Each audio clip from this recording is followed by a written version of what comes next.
वाहिगुरु जय श्री राम। प्यारी साध संगत, ये साखी एक परिवार की है। एक परिवार था, उनके दो बच्चे थे और वो एक लड़की थी, एक लड़का था। तो भगवान ने उनके ऊपर बहुत ही बड़ी कृपा की।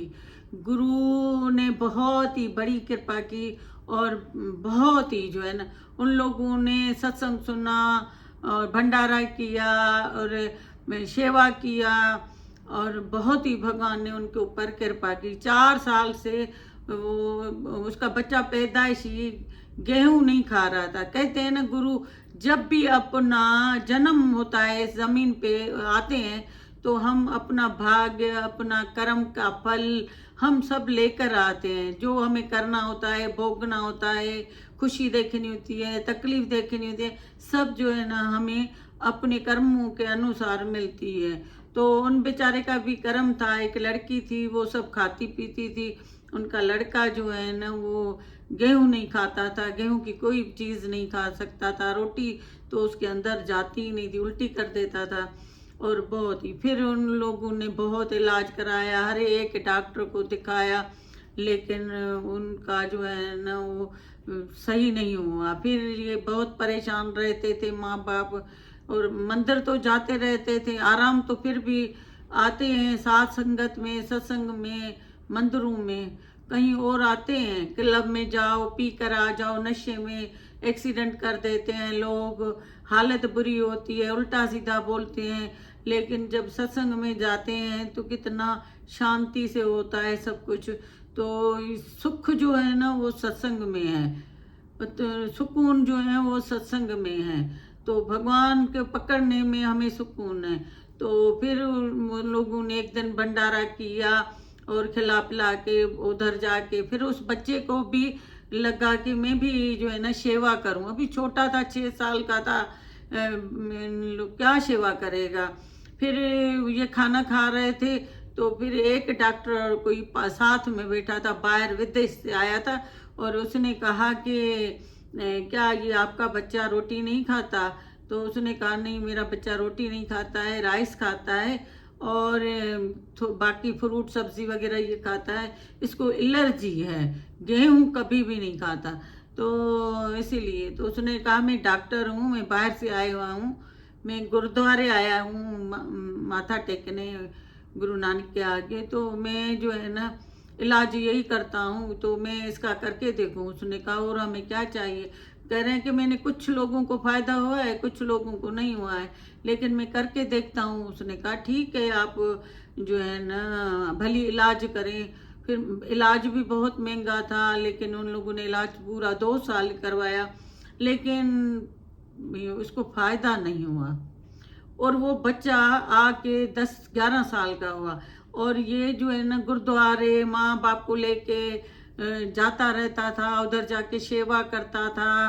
भली वो नहीं खाता था, उसको इच्छा खत्म हो गई। उनको जब उसने डॉक्टर ने इलाज किया, उनको पता चला कि मुझे फायदा नहीं होने वाला है, तो इसने सब कुछ छोड़ दिया और बस भगवान के ऊपर भरोसा रखा। और ये आता जाता था मंदिर में और आके जो है ना भंडारा कर में सेवा करता था लोगों की। कभी जुतियाँ, वो इतनी जो है ना, वो बड़ा भी हो गया तो सेवा बहुत ही अच्छी करता था। फिर एक दिन क्या हुआ कि ये बैठा हुआ था, अपनी माँ बाप और बहन थी उनकी और खुद था, चारों खाना खा रहे थे।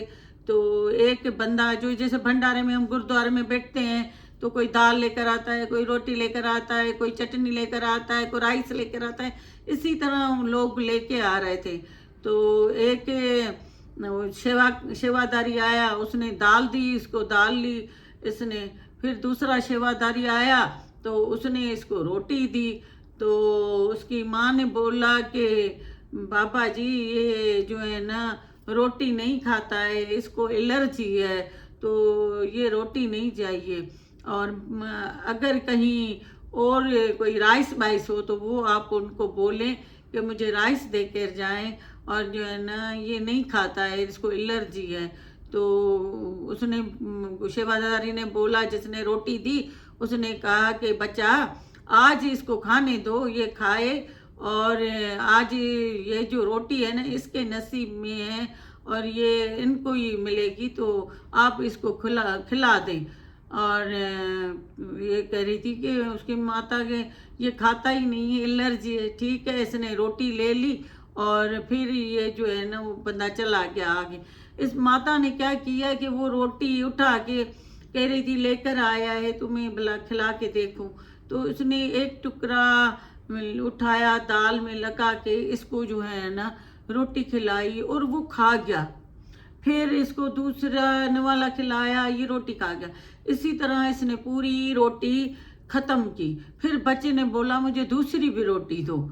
इतने अरसे के बाद, 12 साल का था वो बच्चा, और रोटी पहले दिन इसके अंदर गई पूरी। फिर उसने दूसरी रोटी मंगवाई, फिर वो दूसरी रोटी भी उसको दी और वो भी जो है ना खाई। दूसरी रोटी के लिए इसने उनको बोला सेवादारी को कि मुझे जो है ना रोटी चाहिए और। तो उसने कहा कि ठीक है। वो जो गुजर के जा रहे थे उसने दी, तो उसने कहा कि नहीं, ये जो है ना मुझे आप नहीं दे, वो जो सेवादारी है ना जो जिसने मेरे बेटे को रोटी दी और वो दाढ़ी वाला है, वो उसी की मुझे चाहिए, उसी के हाथ की इसने खाई है, तो मुझे वही रोटी वही दे मुझे, मेरे बेटे को, क्योंकि 12 साल में आज उसने रोटी खाई है, मैं उसके हाथ की लेना चाहती हूँ। फिर उन लोगों ने, सेवादारियों ने देखा कहाँ आई ये वो, लेकिन उनको सब नहीं था उधर जो बता रही थी कि इस तरह का है, इस तरह का है, इस तरह का है, तो वो दिखाया कोई भी ऐसा वो नहीं था कि उस जैसा। देख देख के सब 30 सेवादारी थे जो खाना दे रहे थे, तो 30 में से भी एक भी सेवादारी वो नहीं था कि इसको जो है ना रोटी दे। फिर इसने क्या किया कि उसने कहा ठीक है, तो किसी और सेवादारी को बोला चलो आप ही दे दें, और उसकी कृपा हुई थी तो इसलिए मैं बोल रही थी आप ही दे दें। फिर उसने दूसरी रोटी दी उसको, वो दूसरी भी रोटी जो है ना वो लड़का खा गया। तो फिर पता चला कि उसमें ये तो कोई बंदा नहीं था, और उन लोगों ने कैमरा देखा, ये सब कहते ये कौन जो है ना आया था और इसको देख के गया। वो साक्षात गुरु नानक, वो जो है ना उस बच्चे को रोटी देने आया था और उसने उसको दिया, और वो उसी दिन से वो जो है ना गेहूं खाने लगा। तो देखो, कहते हैं कुछ अरसा उस बच्चे ने सेवा की और अपने जो है ना मंदिर में सेवा की, भंडारे किए, और वो जाता आता रहा गुरुद्वारे। और देखो भगवान को कैसे राजी किया, और भगवान उसके ऊपर खुश हो के, और न डॉक्टर छुड़ा सका न कोई, लेकिन गुरु ने आके खुद उनका छुड़ाया, और उस दिन से खाना खाने लगा गेहूं। और जो डॉक्टर बोल रहे थे ये कभी भी नहीं खा सकता गेहूं, क्योंकि ये पैदाइश ही इस तरह का बच्चा है, तो ये गेहूं खा ही नहीं सकता है। लेकिन भगवान ने आके जो है ना उस बच्चे को खुद अपने हाथों से खिलाया। तो गुरु बता रहे थे कि हम भी श्रद्धा भाव भगवान में रखें। हमारा मन जो है ना वो थोड़ा काम नहीं होता है, हम परेशान हो जाते हैं। कोई दुख आ जाता है वो हम लोग परेशान हो जाते हैं। दुख भी आएगा, सुख भी आएगा, दिन है तो रात भी है, रात के बाद बहुत खूबसूरत सुबह होती है। तो इसी तरह जो है ना दुख भी आएंगे, सुख भी आएंगे, ये हमारे अपने कर्मों का फल है। तो गुरु बता रहे थे इसका कर्म का ये फल था, तो इंसान भोगता है। लेकिन गुरु के द्वार आके सत्संग सुनता था, सेवा करता था, और लोगों की जुतियां चौंपलें वो रखता था, बहुत सेवा करता था, सबको पानी पिलाता था, और लोगों के बूट पालिश करते थे। जो इतनी सेवा अच्छी करता था, न कोई नफरत न कुछ भी। लेकिन जो है ना भगवान उसके ऊपर राजी हुआ, तो उसके जो है ना वो दुख दूर कर दिए। तो कहते हैं ना हम भी भगवान का भरोसा जीतें, हम भी भगवान के पास बैठें, हम भी जो बात करनी है भगवान से करें, जो दुख सुख हमें है हम अपने गुरु से करें, और दूसरों के साथ हम लोग अपना दुख शेयर करते हैं वो हमारी मजाक बन जाती है। तो हम गुरु तो हमारी मजाक नहीं बनाते हैं ना, हमारे और भी जो है ना सुख के तरफ लेकर जाते हैं। दोस्त भी होंगे उनको बताओ, वो भी मजाक उड़ाएंगे। दूसरे लोगों को आजकल तो औलाद को भी बोलो तो वो भी ताने मारती। तो इसीलिए कि कहते हैं कि बस भगवान को बताओ। कभी भी गुरु बता रहे थे, कभी भी अपनी तकलीफ अपनी दुख किसी को भी नहीं बताओ, चाहे वो दोस्त हो, चाहे वो रिश्तेदार हो, चाहे वो भाई बहन हो, चाहे कोई भी हो। लेकिन जो भी दुख है वो अपने बस भगवान को बताओ। वो ही देखो, कोई भी जो है वाकई वो हमें बताता है कि अब ये करो तो हमारा दुख खत्म करता है, नहीं ना। करता है तो भगवान ही करता है ना, उसको याद करते हैं, सत्संग में जाते हैं, उसकी बारिश होती है तो हम भी दुख में वो सही हो जाते हैं। दुख आते हैं अपने कर्म अनुसार, जमीन पे आए हैं हमारे दुख आएंगे, अपना कर्म करके आए। तो ये साखी एक के कर्मों के ऊपर है। तो इस धरती पे आए हैं तो हम जो है ना अपने अब कर्म हम नहीं करें, बुरे कर्म।